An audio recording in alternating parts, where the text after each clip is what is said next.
So today we're going to be diving into a film that's been causing a little bit of a buzz. It was definitely giving Jordan Peele energy, but Jordan was actually not the director of this project. He was one of the producers. It's starring Tariq Withers, Marlon Wayans, and Julia Fox.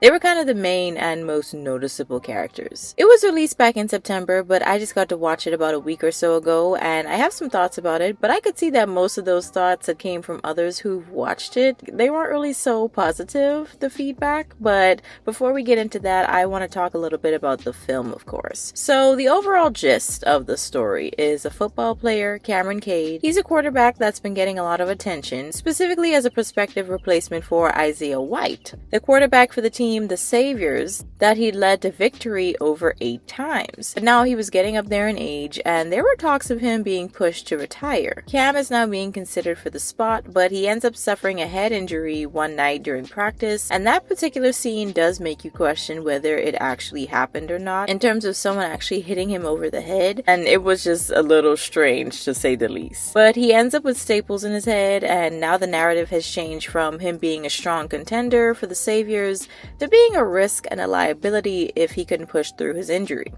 Everyone's rooting for him, his mom, his brother, girlfriend, and of course his agent, because he really wants that check. But he really doesn't want to let his father down, who had passed away some years before. He gets one last shot to train with Isaiah himself at his house in the middle of the desert, surrounded by sycophants just on the outside of the entrance gates. A woman named Marjorie being one of them that's pretty well known to Isaiah's party. Cam gets there, meets Isaiah, but he seems to have a slight obsession with skinning animals, and he takes Cam's phone because of distractions, quote unquote. But I thought it was a little creepy, being that he's in a place he's never been with someone he's meeting for the first time and has no friends or family there. But anywho, the first training starts off pretty normal. It's mainly Cam with Isaiah, but it ends a little awkwardly when the sports doctor, so to speak, tells him to basically get completely naked for him to be examined.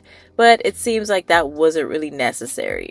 But it does appear that Isaiah just loves making him do things that's not really all that necessary. Things get even weirder when he starts having these lapses in memory, and time seems to be passing way quicker than it should. Then there's the strange visions of mascot-looking figures that aren't really there. But things seem to escalate from just weird to crazy the next day when some new players come in, and now their safety is put into Cam's hands. At first everything is okay, but it crosses into insane territory when one of the players looks like he's about to bleed out on the turf. Cam is a little rattled, but not enough to want to leave, so he stays. He starts seeing more weird visions, gets injected with substances he really has no clue about, but he just trusts this random man that Isaiah says is his quote-unquote sports doctor.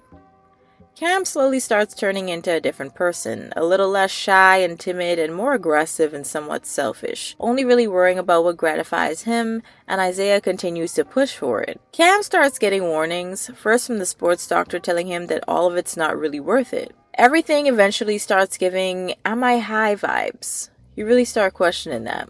When Isaiah takes out Marjorie because she somehow got into the house and tried to take out Cam, there's no one calling the police or trying to get any kind of help. It's just Isaiah rambling on about winning the game.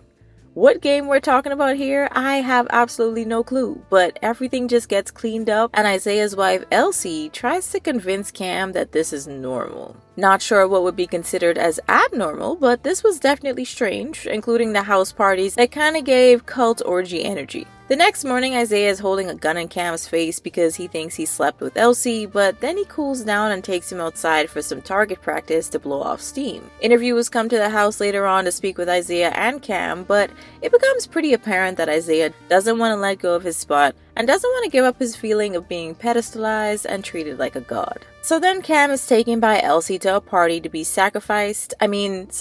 talked to about possibly being signed, but it turns out that someone else was getting sacrificed that night. And this whole thing just turns into some weird behind blood sacrifice party. Now it was basically left up to Cam to handle Isaiah because he wasn't giving up his spot without a fight.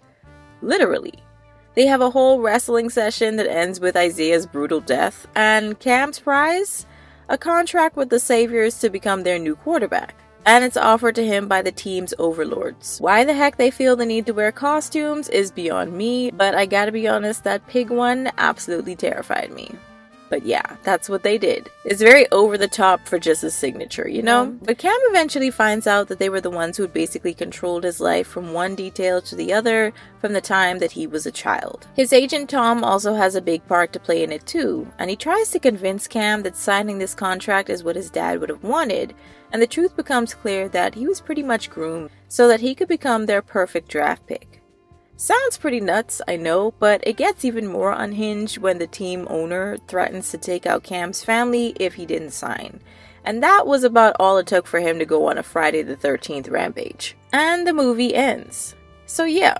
After I watched this in the theater a little while back with my boyfriend, I had to take a minute to just stare at the screen to give my brain a minute to process what I just watched. Because it ends on such a crazy note, there was so much escalation throughout the film that you were probably expecting some type of resolve, because now you're left wondering if that was really the end. But they gyp us of an actual ending, because what the heck happened to this man? Covered in blood, with no shirt on, just walking out of a now deceased quarterback's house.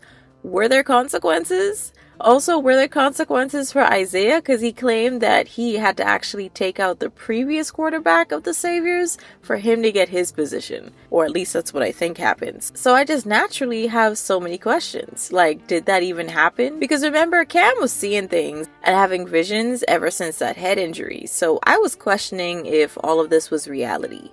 Regardless, let's talk about what people have been saying about this film, considering its pretty low audience scores. Now, what I did see a lot of were people saying that it had started out with interesting ideas about football being put on the same pedestal as God or religion for some people. It becomes so important in their lives to the point where they basically eat, sleep, and breathe football and not much else. It becomes somewhat of an obsession, which we definitely see portrayed by the players and fans alike throughout this film. But where it really seems to lose viewers is the fourth quarter, and a little before that too, because it just seemed like disjointed and pointless strangeness, in a sense. Almost like they just added the scenes to make you as the viewer uncomfortable and added mainly for shock factor rather than for storytelling purposes. It's like they had all the potential in the world, and like a lot of people had been saying, they basically fumbled it when it came time for a touchdown.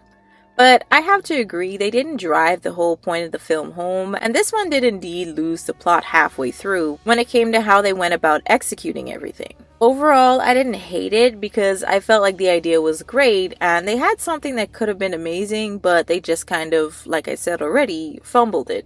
So it wasn't terrible, but it wasn't great. So I give it about a 3 out of 5 stars, but you guys can let me know what your thoughts were. That was my breakdown. But yeah, I'm curious to see what you guys thought about the film down in the comments. I'll catch you guys in the next one.